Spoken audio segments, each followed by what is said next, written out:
Now, one of the biggest challenges that you can hit while you're running your cold email campaigns is your message landing in the spam box. You could have come up with the best email copy with the best offer and angle possible, targeting the best market possible, but if your message ends up landing in spam, then they won't even see it at all. And even if they do see it, they won't trust you because it's in the spam box. Now, this is especially true if you're running a lead generation agency and you're pitching to them, oh, I can, book you meetings with cold email, blah, blah, blah, blah, blah. But if your email lands in spam, then that's horrible. And there's no way in hell that they'll actually end up listening to you and hop on a call with you. So in this video, I want to make sure that this doesn't happen to you. And I'll be going over my 5-step process to increasing your cold email deliverability so that you never end up in the spam box. Let's go ahead and hop right in. So step number 1 is the warm-up process. So when you first buy this new email and domain, you don't want to right off the bat start sending out mass cold emails like 50 to 100 a day right off the bat. No. You want to slowly ramp it up, and then you can start sending out lots and lots of cold emails. It's kind of like breaking in a new pair of shoes. When you first buy it, you're not going to just put it on and start running 10 miles right off the bat, go run marathons like that. No. You're going to walk around, you're going to slowly break them in, you're going to maybe run a mile or two so that you can get used to wearing them before you go ahead and run long distances. The same concept applies for cold email here. The first thing you want to do to help increase your deliverability is you want to put the emails into Warmup. You want to enable Warmup on whatever sending tool that you're using, whether it's Smart Lead, whether it's Instantly. You want to enable Warmup and leave it on for about 14 days here, just to kind of let Google or Outlook or Microsoft's know that, hey, this is a valid email and not some spam sending email that we have just bought here. So the first thing that you want to do is simply upload the emails into Smart Lead or Instantly and let them warm up for 14 days. Don't put them in any campaigns. Don't let them send out to actual real emails. Just put them in a warm-up pool for 14 days. And after 14 days, you can go ahead and start sending out emails for real. Now, one important thing here that I do like to point out that a lot of beginners mess up on is after your 14-day period is over, you want to actually leave the warm-up on. You don't want to take it off. You never disable warm-up. You always want to have warm-up on even when you're sending out real cold emails. So really, to summarize step 1, put them in the warm-up pool, make sure that they stay in there, make sure that you don't actually start sending out 100, 200 emails every single day off of day 1. No, put them in the warm-up pool, let them ramp up for about 14 days, so 2 weeks, and don't put them in any campaigns, and then you can start sending out cold emails. And then of course, after they're done warming up, keep the warm-up on, and you should be totally fine and good to go. Step number 2 to increasing your cold email deliverability is to clean the lead list that you pull out of Apollo, LinkedIn, whatever it may be. So whenever you pull leads off of these data sources like Apollo or LinkedIn Sales Navigator, there's always a very, very good chance that not all of those emails are valid. I can tell you for Apollo, out of all the leads that you pull, let's say you pull a list of about 2,000, only 40 to 50% of those leads are actually valid and you can send emails to. So let's say out of 2,000 leads that I pull, only 800 to 1,000 are valid, right? So what you need to do is whenever you pull this list off of these data sources, clean them with the email verifier. I personally use Million Verifier because in my opinion, it's the best bang for your buck. It cleans a lot of emails. It does it pretty quick in under an hour. And overall, the UI is pretty cool. You can use anything that you want. I know some people use bulk email checker or find email, whatever it may be. Just use an email cleaning tool before you actually send out cold emails to. So really, all you really need to do for step number 2 is just clean your leads and make sure that they are valid emails that you can send out to, so that Google or Outlook won't think that you're just sending out to invalid emails and all your emails are fake or spam or they're bounced. So just clean your lead list, use a cold email lead cleaner, and you should be totally fine to move on to step number 3. Now, step number 3 is spin tags. So when you start sending out thousands and thousands of cold emails every single day, Google or Outlook will eventually start to pick up and say, hey, this guy, he's sending out literally the same messages over and over again to thousands of people. This is probably spam, isn't it? And obviously, you do not want this. The whole point of cold email is to sound as much as you can like a human. You don't want to sound like a robot, while the sending of the cold email itself is automated. Now, the solution to this is called email spin tags. Spin tags is kind of like a different variation of the same cold email.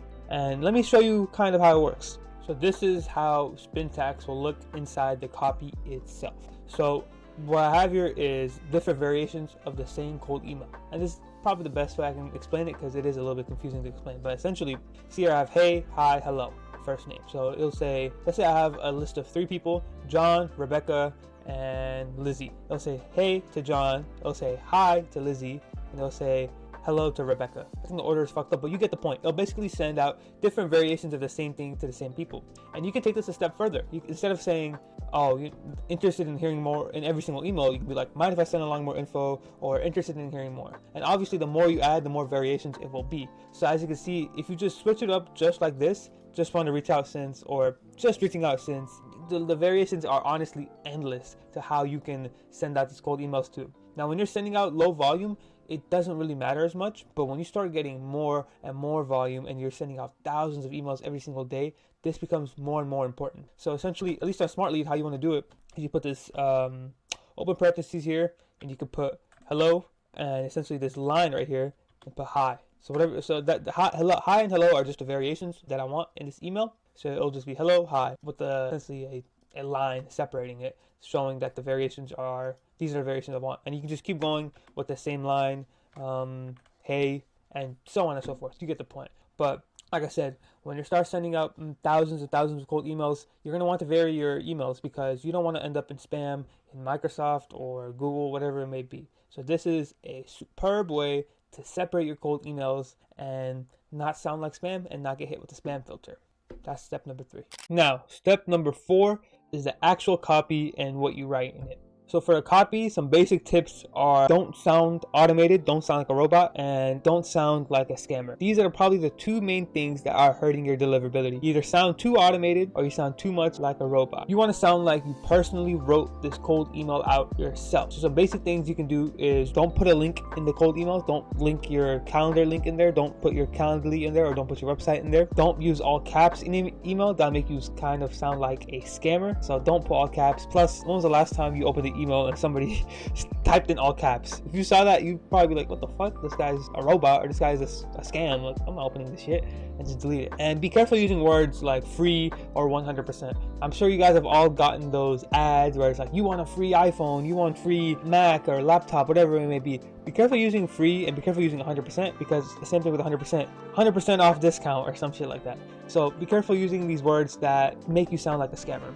Now, if I can offer you some impractical advice here, and you want a way to not sound like a scam, I want you to go open up your email, go to the spam box, and just go through all the emails that you have in your spam filter, and you can just see what not to do when you're writing these cold emails. So to kind of summarize here for the copy portion, just sound as human as possible. Sound like you actually wrote the emails. Don't have links like your Calendly or your website in there, or any weird stuff in the email itself. Be careful using certain trigger words like free or 100%. It's pretty simple, but again, it just all kind of goes back to the premise of just sounding like an actual human and not sound like a scammer. And again, if you want some impractical advice and if you want to actually see what not to do, open up your email, click on spam, and go through all the emails that you have, and then you'll be able to have a good idea of what not to do when you're writing your copy. Step number 5 is called provider matching. So you see a lot of people in the cold email space only have Google accounts. And the issue with this is if you're sending out an email to, let's say, somebody who has an Outlook account from your Google account, what'll end up happening is when you send out this cold email, it'll actually end up in spam. This is because it's better to send out Google to Google and Outlook to Outlook than it is the other way around, because it'll end up in the spam filter. So the solution to this is first to buy Outlook accounts. Use Outlook accounts, diversify your reach so that one day if Google has issues, Outlook is still running. And the second thing is called a feature on Smart Lead called provider matching. Essentially what it'll do is Smart Lead will take a look at your list, whatever you have that you pulled from Apollo, let's say, and it'll sort out all of the accounts by Outlook and Gmail. Then what it'll do is for the emails that you're sending out from, Outlook will only send to Outlook and Gmail will only send to Gmail, so that you have better deliverability. And this will really help you when you're reaching out to certain industries or certain types of people that you pull from Apollo. I can tell you personally, when you're reaching out to a lot of these medical companies or these universities, let's say for example, a lot of them have Outlook emails. And a lot of these enterprise companies also have Outlook emails. So it's really ass whenever you cold email them from Google and your shit ends up in spam. So like I said, really first buy Outlook accounts and then enable the feature on Smart Lead. I believe it's called Enhanced Sending and Deliverability. It's in the campaign general settings, but it'll match up all of the Outlook to Outlook and Gmail to Gmail so that you don't have to worry about this and you never end up in spam. Now, I'll tell you personally, I'm running a 80-20 split right now where 80% of my emails are Google and 20% of my emails is Outlook. And I plan on moving this up to about 60-40 just to really make sure that I can reach out to the most amount of people efficiently without landing in spam. And I suggest that you do the same. So with that being said, ladies and gentlemen, that is my 5-step process to increasing your cold email deliverability so that you never end up in spam. If you find this video interesting, go ahead and subscribe for more videos like this. And if you are a marketing agency owner or founder that's making over $10,000 a month and you want to work with me personally, click the link in my description and book a call with me and we can see if we are a good fit to work together. With that being said, ladies and gentlemen, thank you guys so much for watching. I will see you all in the next one. Peace out.